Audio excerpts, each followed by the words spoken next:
Hello everybody and welcome back to the channel. Now, Life in a Year is a movie produced by Columbia Pictures and distributed by Sony Pictures. Now, the 107-minute long romantic drama stars Jaden Smith, Cara Delevingne, Nia Long, Cuba Jr., and many more. Now, Darren, who is being groomed to get into Harvard by his father Xavier, meets Isabel and eventually falls in love with her. But when Darren confesses his love, Isabel reveals that she has cancer and hasn't got much time left. Darren makes a plan to live a life in a year. They elope, Darren abandons his family, and they leave town. Now, Isabel ends up getting ill and passes away.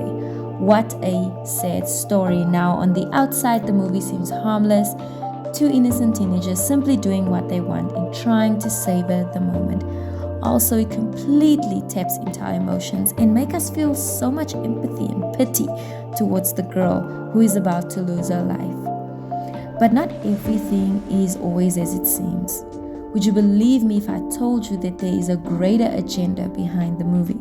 Now, the movie was created for several reasons, and the first one, I believe, was to encourage rebellion.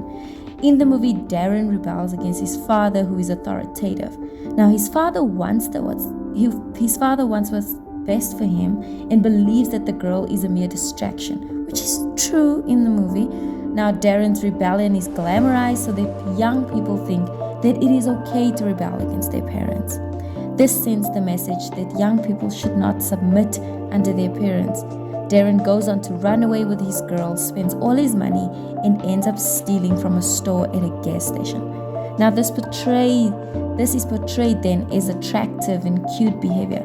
It sends a wrong message to teenagers who are only finding themselves and navigating their freedom. It intoxicates young minds to listen to their friends and their peers rather than to authority, rather than to their parents. The second reason is that it promotes the emasculinity of the father in the house. Now, back in the day, fathers had a lot of power in their homes. Dads were strict and authoritative.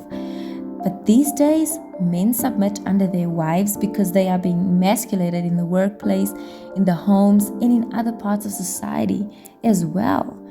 Now, in this movie, Darren's dad truly cares about his son's future, which is an amazing thing, you know what I'm saying? He's firm, assertive, and a strong male figure in the house. He obeys his dad and he does his work and he goes to school and he's working towards this goal, and his father keeps telling him, greatness requires a sacrifice, you have to sacrifice for what you want, and that is what young people need. They need to be encouraged, they need to be led, they need to be pushed to become better human beings. However, this is demonized in the movie. We see the dehumanization of traditional masculine parenting through Darren's mother, who is coddling her son. Now, this woman is hilarious, you guys. Every time Darren's dad speaks to his mother chimes in. Now, the mother completely emasculates her husband right in front of her son. Now, we live in a culture where boys need their dads. Even back in the day, boys need their dads. They need a firm masculine figure in the home. They need someone who will guide them, who will be hard on them, but who will also protect them. In this movie, Darren's dad is definitely, this kind of masculine male. And Darren's dad then wants to protect his son and guide him, but this is portrayed as toxic parenting. The movie shows it to be toxic.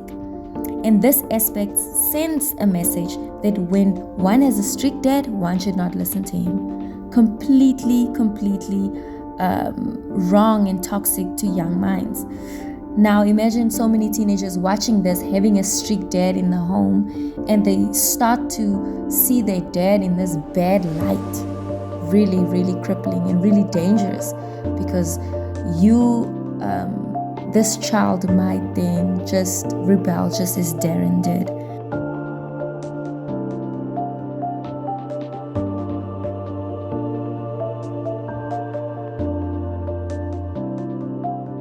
The audience for this movie is teenagers, meaning a lot of teens will watch it and absorb all the messages subliminally. Teenagers are way too young to think about these issues. teenagers are too young to make informed decisions because their frontal lobe hasn't fully developed yet. They're not mature enough to make big decisions. So how is it okay to brainwash teenagers into thinking that their parents are the enemy, or that the parents are not the protectors of them? So movies like these definitely encourage rebellion in children. Last but not the least is that this movie promotes teenage dating and premature sex. Now, Darren and Isabel runs off to a different town. Now, in the movie are 2 kissing scenes and 1 sex scene. However, the sex scene is not fully shown, but the viewer knows what is about to happen. It's not really a good thing for teenagers to watch this stuff, because exposure to premature dating make children feel like they're missing out on something. The movie does not portray this relationship as romantic and a teenage love story that's innocent, but it rather shows it as a more mature relationship that ought to be or ought to happen between 2 consenting adults. This completely corrupts young minds, and it makes them think that premature dating or premature sex is normal behavior. And so movies like these sexualizes our kids, and they spark feelings in them that they just not ought to have.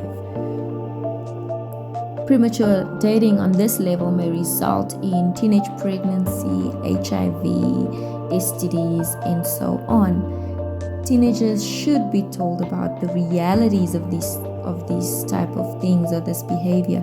However, movies like these glamorize this type of behavior, this type of dating. Now, I strongly recommend parents of tweens, teens, and even younger children to really start taking control of what your kids are watching or what you are allowing them to watch and digest, and behold, because not everything on television is healthy for their minds. So in conclusion, I just want to say that we as parents should really focus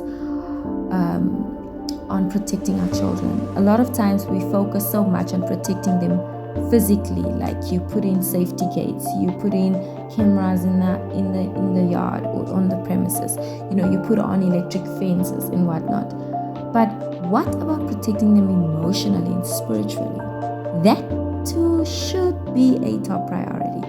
Now, the Bible does say, what we become, we behold, or we behold what we become. And yes, of course, we can't protect our kids from everything, but let us just be the catcher in the rye for as long as we can, just like the author J.D. Salinger states in his book. Now, thank you guys so much for watching this video. Be sure to hit the like button and also comment down below so that we can get this very serious conversation going. What do you guys think about the movie? Do you feel like the movie is innocent, or do you feel like it does have a underlying agenda that not everyone can see? Thank you guys for watching.